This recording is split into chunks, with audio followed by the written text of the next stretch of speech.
राधे राधे साथियों, true life spiritual ज्ञान श्री राधे कृष्णा में आप सभी का स्वागत है। दोस्तों, भगवत गीता के अनुसार मोह का ना हो जाना ही मोहन का हो जाना है। श्री कृष्ण कहते हैं कि हे अर्जुन, श्रेष्ठ मनुष्य जो कर्म करता है दूसरे व्यक्ति की उसी का अनुसरण करते वह जो भी कार्य करता है अन्य लोगों से उसे प्रमाण मानकर वही करते हैं।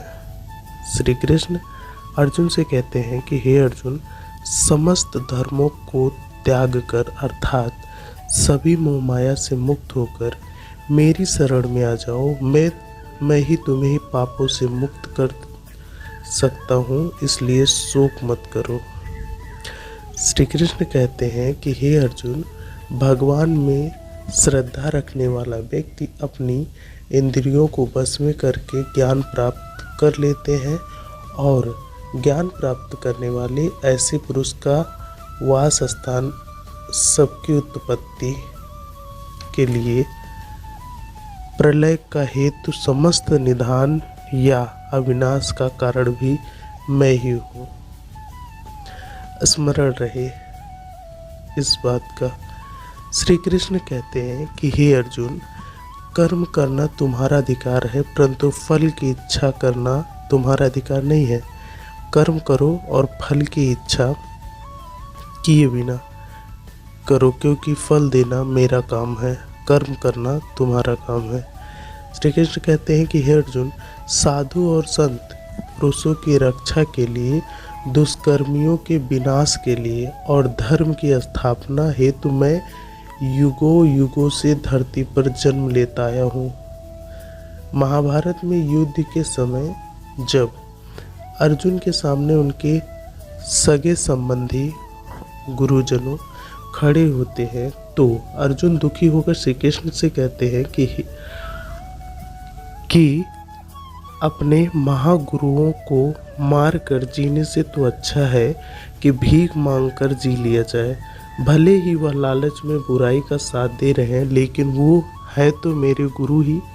उनका वध करके अगर मैं कुछ हासिल भी कर लूँगा तो वह सब उनके रक्त से ही सना होगा। अर्जुन कहते हैं कि मुझे तो यह भी नहीं पता कि क्या नहीं हम उनसे जीतना चाहते हैं या उनके द्वारा जीत जाना चाहते हैं। धृतराष्ट्र के पुत्रों को मारकर हम कभी जीना नहीं चाहेंगे, फिर भी वह सब युद्ध भूमि में हमारे सामने खड़े हैं। अर्जुन श्री कृष्ण से कहते हैं कि मैं अपनी कृपा दुर्बलता के कारण अपना धैर्य खोने लगा हूँ। मैं अपने कर्तव्यों को भूल रहा हूँ। अब आप ही मुझे उचित राह बताएं जो मेरे लिए श्रेष्ठ हो। अब मैं आपका शिष्य हूँ और आपकी शरण में आया हूँ, कृपया मुझे उपदेश दीजिए।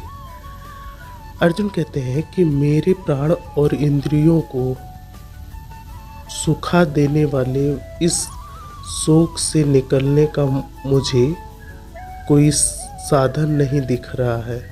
स्वर्ग पर जैसे देवताओं का वास है, ठीक वैसे ही धन संपदा से संपन्न धरती का राजपाट प्राप्त करके भी मैं इस शोक से मुक्त नहीं हो पा सकूंगा।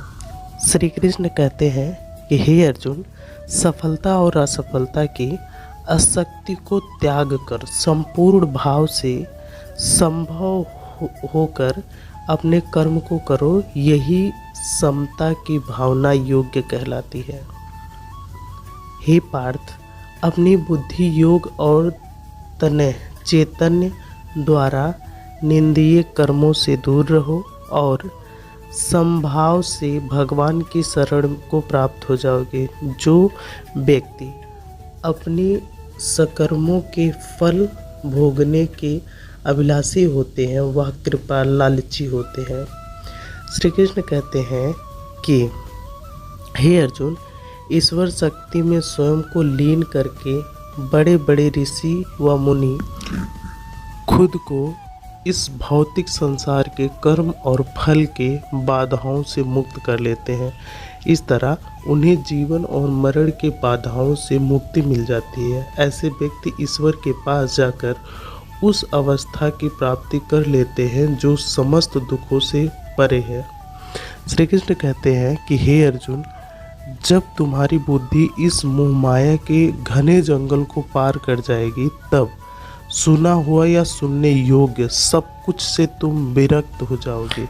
आज के लिए बस इतना ही।